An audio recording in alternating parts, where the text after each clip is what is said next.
세계 금융시장을 움직이는 거대한 손, 블랙록. 이들이 어떤 결정을 내리느냐에 따라서 뭐랄까 수십조 달러가 움직이고 시장 전체가 막 요동치잖아요. 그런데 최근 이 블랙록이 한국하고 손을 잡고 AI 허브를 만들겠다.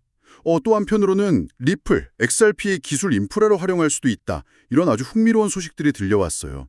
대체 이 거인은 뭘 보고 움직이는 걸까요? 여러분도 궁금하시죠? 오늘 이야기의 핵심을 제가 먼저 탁 던져보자면요. 이렇습니다. 블랙록의 최근 움직임은요. 단순히 특정 기업이나 기술에 대한 단발성 투자가 아니에요. 그보다는 마치 옛날 금광 시대에 금 캐는 사람 대신 청바지나 곡괭이를 팔았던 그런 사업가처럼요. 미래를 지배할 기술, 그러니까 AI하고 디지털 자산의 판 자체, 그 인프라에 대한 거대한 베팅을 하고 있다는 겁니다. 오늘 저희는 여러분이 제공해 주신 여러 뉴스 영상이나 또 시장 분석 자료들, 이걸 바탕으로 이 큰 그림을 한번 같이 그려볼 거고요. 여기서 우리가 얻을 수 있는 투자 아이디어는 뭔지 한번 찾아보겠습니다. 자, 그럼 블랙록의 생각 속으로 함께 들어가 볼까요? 우선 블랙록의 규모나 영향력은 다시 한번 짚고 가야겠죠? 워낙 크니까요. 네, 그렇죠. 운용 자산 규모가 10조 달러가 넘어가니까요. 정말 세계 최대 자산 운용사라는 말이 그냥 붙는 게 아니죠. 맞습니다. 이런 블랙록이 최근에 한국하고 아시아 태평양 AI 수도를 만들겠다 이런 파격적인 내용의 MOU를 체결했어요. 이건 단순히 돈을 투자하겠다 이런 차원을 좀 넘어선 이야기 같은데요. 네, 맞습니다. 아주 중요한 지점이에요. 단순히 유망한 AI 기업 몇 군데 투자하는 게 아니라 아예 국가 단위의 AI 생태계, 그러니까 인프라 구축에 협력하겠다 이런 선언이니까요. 그 JTBC 뉴스 영상에서도 보셨겠지만 대통령까지 직접 참석한 행사에서 MOU가 체결됐다는 점, 이게 이 프로젝트에 실린 무게감을 딱 보여주는 거죠. 아, 그렇죠. 대통령까지 직접 나왔다는 건. 네. 그만큼 블랙록이 글로벌 AI 경쟁에서 한국의 기술력이나 성장 잠재력을 상당히 높게 평가하고 있다. 이렇게 해석할 수 있습니다. 상당히 고무적인 일이네요. 여기서 근데 주목해야 할 부분은요. 단순히 AI 기술 그 자체만이 아니라는 점이에요. 그 한국경제TV 영상에서도 지적했듯이 MOU 내용에 AI뿐만 아니라 재생에너지 분야 협력도 명시되어 있거든요. 아, 재생에너지요? AI랑 재생에너지가 어떻게 연결되는 거죠? 이게 왜 중요하냐면요. AI 기술을 제대로 구현하려면 정말 막대한 양의 데이터를 처리해야 하잖아요. 그러려면 고성능 반도체, 또 데이터 센터가 필수적인데 이 시설들을 가동하려면 정말 엄청난 전력이 소모됩니다. 아하, 그렇군요. 전력 소모가 엄청나겠네요. 네. 결국 블랙록은 AI 기술 개발부터 시작해서 이걸 뒷받침할 안정적인 전력 공급망까지, 그러니까 AI 시대를 위한 핵심 인프라 전반을 보고 큰 그림을 그리고 있다. 이렇게 봐야 합니다. 앞으로 이 관련 분야 투자가 확대될 가능성이 상당히 크다고 봐야겠죠. 네. AI라는 거대한 축에서 일단 인프라를 먼저 선점하려는 움직임이다. 이렇게 정리할 수 있겠군요. 그런데 동시에 전혀 다른 분야처럼 보이는 이 디지털 자산 쪽에서도 좀 의미심장한 소식이 있어요. 블랙록의 기관용 토큰화 펀드 빌드, BUIDL이라고 하죠. 이게 리플, XRP의 블록체인 기술인 XRP 레저를 활용할 수도 있다. 이런 가능성이 제기됐습니다. 그 닥터 비투맨 유튜브 채널에서도 이슈를 다뤘던데 잠깐만요. 이건 블랙록이 리플 코인, 그 XRP 자체를 산다는 얘기와는 다른 거죠? 좀 헷갈리는데요. 네, 정확히 짚으셨습니다. 이게 많은 분들이 좀 오해하실 수 있는 지점인데요. 블랙록이 XRP 코인 자체를 매수한다는 의미는 전혀 아닙니다. 아, 전혀 아니군요. 네, 핵심은 블랙록의 토큰화 펀드인 빌드를 운영하기 위한 기술적인 기반, 그러니까 블록체인 인프라로서 XRP 레저를 사용할 가능성을 타진하고 있다. 이겁니다. 기술적 기반이요? 네, 좀 더 쉽게 풀어보자면요. 블랙록의 빌드 펀드는 뭐랄까 일종의 디지털화된 머니마켓 펀드, MMF 같은 거라고 보시면 돼요. 이미 규모가 20억 달러에 육박할 정도로 기관들의 관심이 아주 뜨거운데요. 와, 벌써 그렇게 커졌어요? 네, 근데 이 펀드의 자산을 관리하고 또 토큰화하는 역할을 시큐리타이즈라는 플랫폼이 맡고 있거든요. 시큐리타이즈요? 네, 이 시큐리타이즈가 최근에 자신들의 플랫폼에 XRP 레저를 연동하는 작업을 추진 중이다. 이렇게 밝혔어요. 그러면서 그럼 블랙록 빌드 펀드도 XRP 레저 위에서 돌아갈 수 있겠네 하는 관측이 나온 거죠. 비유하자면 블랙록이라는 거대 은행에 디지털 금고, 즉 빌드 펀드를 관리하는 회사가 있는 거예요. 근데 이 회사가 물건, 즉 토큰화된 자산을 더 빠르고 싸게 운반하기 위해서 XRP 레저라는 새로운 고속도로, 즉 블록체인을 이용할지 검토하는 단계다. 이렇게 볼 수 있습니다. 아하, 그렇군요.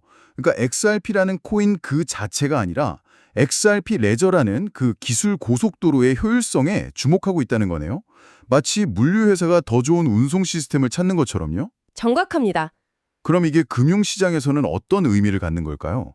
단순히 특정 코인의 호재다 이 정도로만 볼 수는 없을 것 같은데요. 그럼요. 이건 훨씬 큰 의미가 있습니다.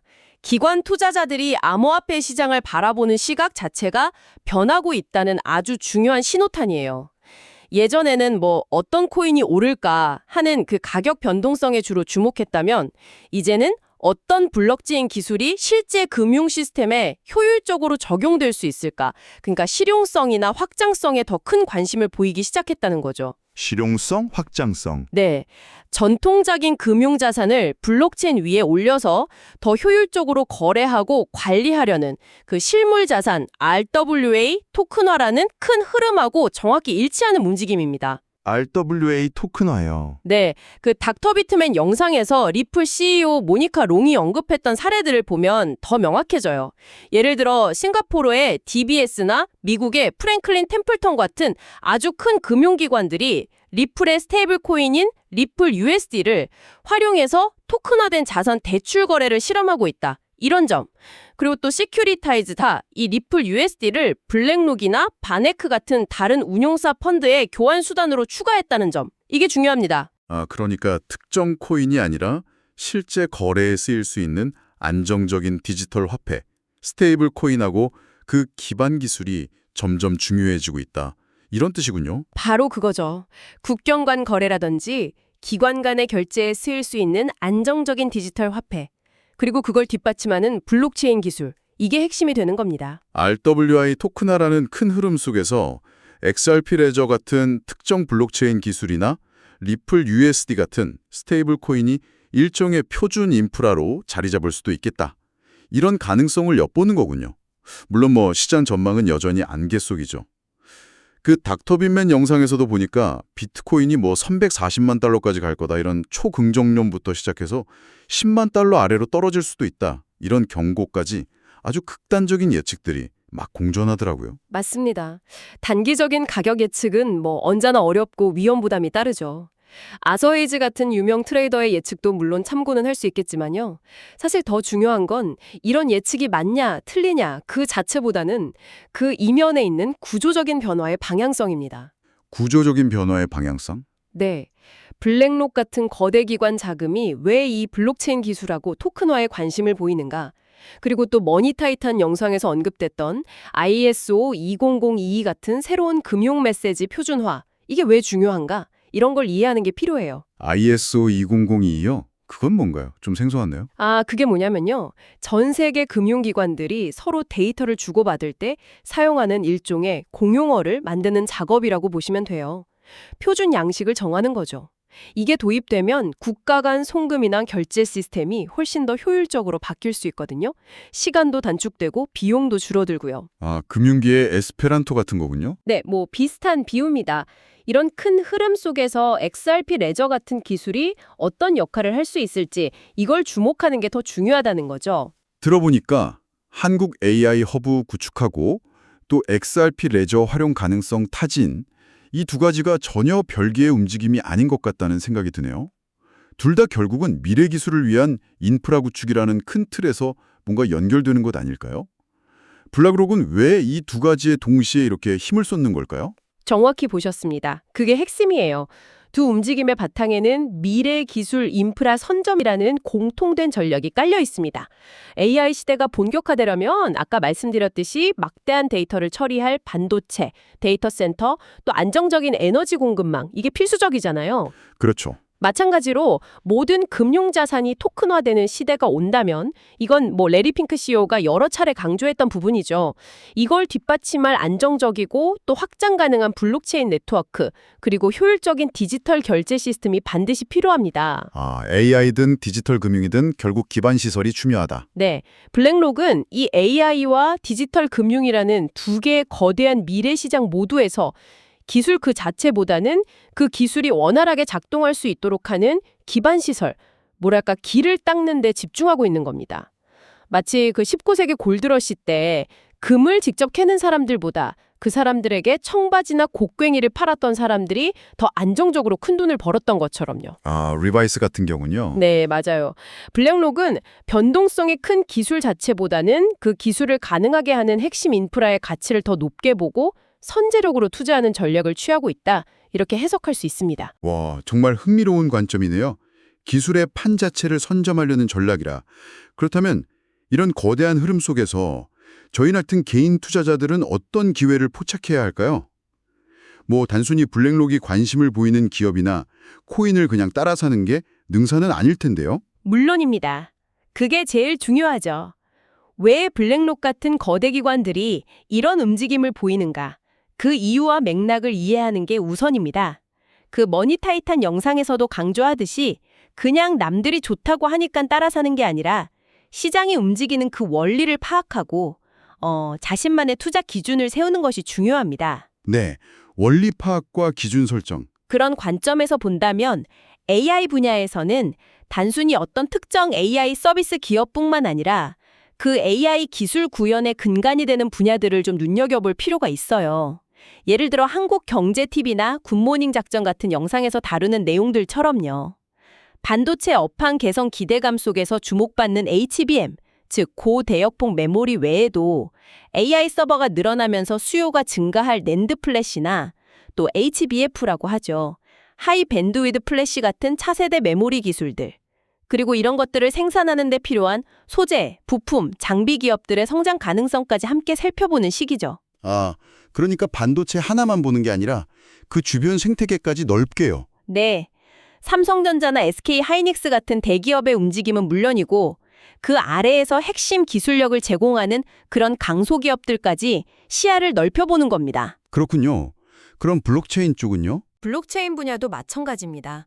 특정 코인의 가격이 오르내리는 것이 막 일희일비하기보다는요. 리플 USD처럼 실제 금융 시스템에서 활용될 가능성이 엿보이는 그런 스테이블 코인이라든지 아니면 XRP 레저처럼 기관들이 사용할 만큼 효율성이나 안정성을 검증받은 블록체인 네트워크 기술 자체 또는 아까 말씀드린 ISO 2022 표준화처럼 금융 시스템 전체의 효율성을 높이는 그런 변화의 흐름 자체에 주목하는 것이 장기적으로는 더 의미 있는 투자 전략이 될 수 있습니다. 가격보다는 기술과 시스템 변화에 주목하라. 네, 결국 헤드라인 뉴스에 막 흔들리기보다는 이 기술들이 만들어갈 미래의 모습이 어떨까? 그리고 그 과정에서 어떤 기업이나 기술이 핵심적인 역할을 수행하게 될까? 이걸 좀 깊이 고민해보는 자세가 필요합니다. 오늘 블랙록의 행보를 쭉 따라가 보니까 AI와 디지털 자산이라는 이 미래 기술의 두 거대한 축을 관통하는 핵심 키워드는 결국 인프라라는 생각이 딱 드네요. 한국을 아시아 AI 수도로 만들겠다 이런 구상이나 또 기관용 펀드의 기반 기술로 XRP 레저 같은 블록체인을 검토하는 건 모두 결국 미래를 위한 기반 다지기다 이렇게 해석할 수 있겠네요. 맞습니다. 이런 좀 거시적인 관점을 갖는 것이 저희 투자 여정에서 길을 잃지 않는데 큰 도움이 될 것 같습니다. 네, 그렇죠. 블랙록 같은 기관들이 이렇게 열심히 닦고 있는 이 AI와 디지털 금융의 길은 분명 미래 성장에 아주 중요한 토대가 될 겁니다. 그런데 여기서 한 걸음 더 나아가서 생각해 볼 질문이 하나 있어요. 어떤 질문인가요? 과연 앞으로 더 큰 부가가치는 이 잘 닦인 길 자체에서 나올까요? 아니면 그 길 위를 달리게 될 혁신적인 서비스나 애플리케이션, 예를 들면 AI를 활용한 완전히 새로운 비즈니스 모델이라든지 아니면 토큰화된 자산을 기반으로 한 기상천외한 금융상품 같은 것들, 이런 것들에서 폭발적으로 창출될까요? 아, 길 자체냐, 길 위의 자동차냐. 그렇죠.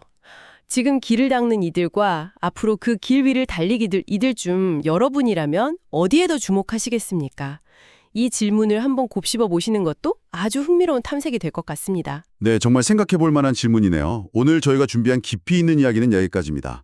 복잡하게 얽힌 정보들 속에서 핵심을 꿰뚫어 보시는데 조금이나마 도움이 되셨기를 바랍니다.